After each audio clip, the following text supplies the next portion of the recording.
Good concepts and take what we know and maybe take it even a little further than what we know. So the key, of course, to understanding what your minimum speed is to recognize that once you're going through that loop, your centripetal force at your minimum speed is just the force of gravity. Right? And so that therefore you can come down here and figure out what your minimum speed is, which would be the square root of a curve. Okay? Or you can also, for later use, remember that v squared will equal the curve. Okay? The acceleration due to gravity times the radius of your loop. Okay?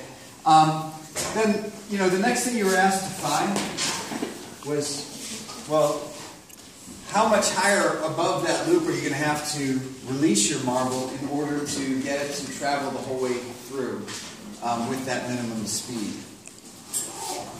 How do we do that? How do we apply concepts of energy to figure out what this minimum height's got to be? All right, I heard from Astrid today. Ethan, you had your hand up.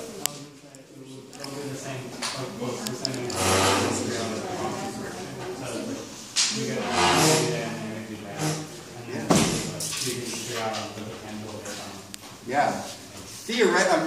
Theoretically, you start with a certain amount of gravitational potential energy, right?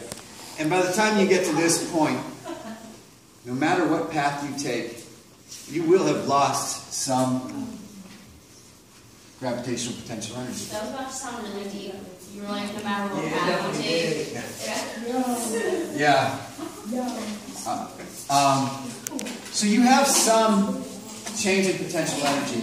Whether you go straight there, whether you fall straight down, or whether you take your roller coaster to that point, there's going to be some loss. And the loss in potential energy, we would think would be our gain in kinetic energy. Right? If energy is conserved, yes. Unfortunately, there are other forces. Yeah, there are other forces at play, right?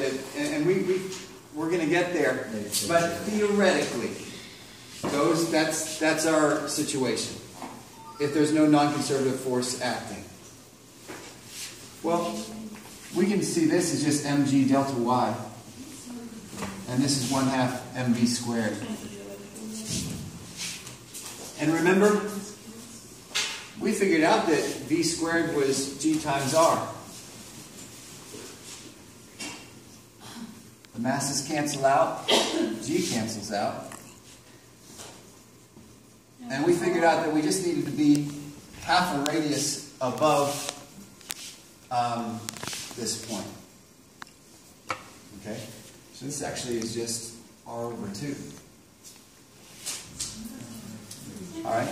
So it's actually what? 1r, 2r, 5r over 2 above the bottom of the loop, but above the top of the loop is just half radius above. Alright, two things. We want to talk about those other forces Astrid had mentioned. And by the way, Mr. Peter, there's a marble right here. let's say I need one steel marble and one glass marble. Which type do you have back there? I think that's theirs. Glass one. Alright, so I need the other.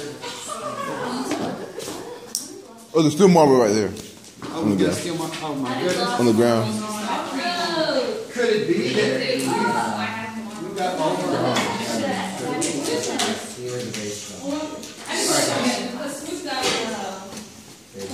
So let's focus on the other forces.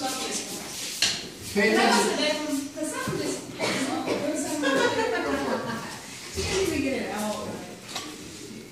Look at the track as the marble goes through.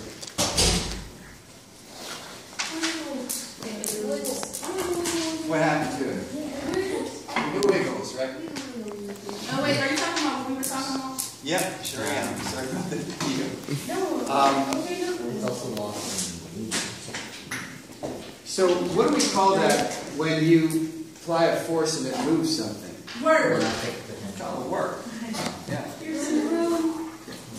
It loses takes energy. work to move that track. Is that marker? National? Yeah. A couple of your tracks, I would come by and I would grab the track and or grab the loop and have you guys release it again, right? And you find that it moves a lot faster when I do that. And more steady.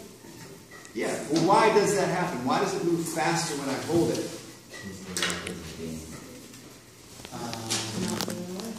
Yeah. Why can't it do work if I hold it?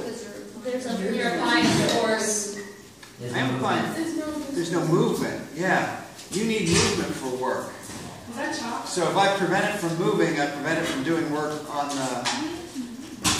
the roller coaster. Not wasting energy. Yeah. So it conserves energy.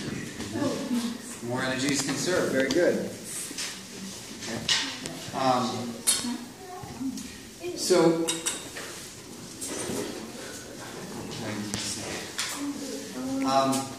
what you want to turn in, one per group, is just make sure you've addressed each one of the things I'd asked you to address here.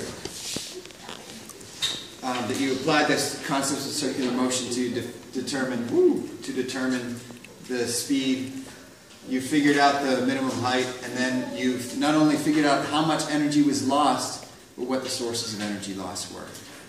And I realize you don't have a scale, so you'll just have to use your Imagination.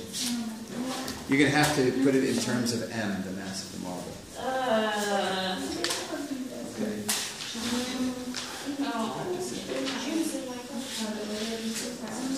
Next week we're going to focus on a practice test, because when you come back, not the day you come back, but the Thursday and Friday you take your... Midterms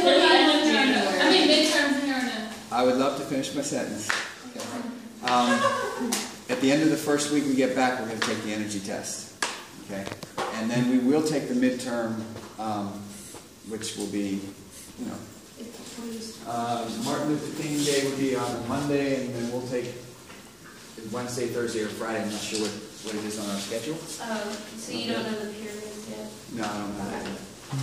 But we will review. So after we take the test, what we'll do is we'll get your old test and that test out, and we will look at those, figure out where we went wrong, and try to get you on track. Try to get your minds right. Because like on the final testing, they do like an hour for 4, 5, 6, right? So we just not having anything for For finals? for like midterm. What?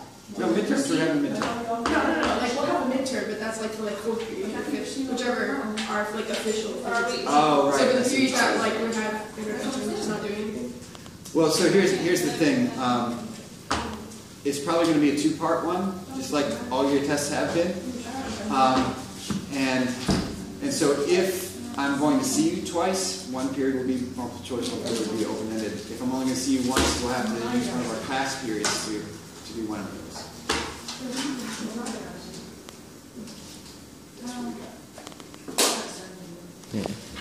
All right, and then really you guys just need to have a good weekend and all that good stuff. We've got about 4 minutes to wrap everything up.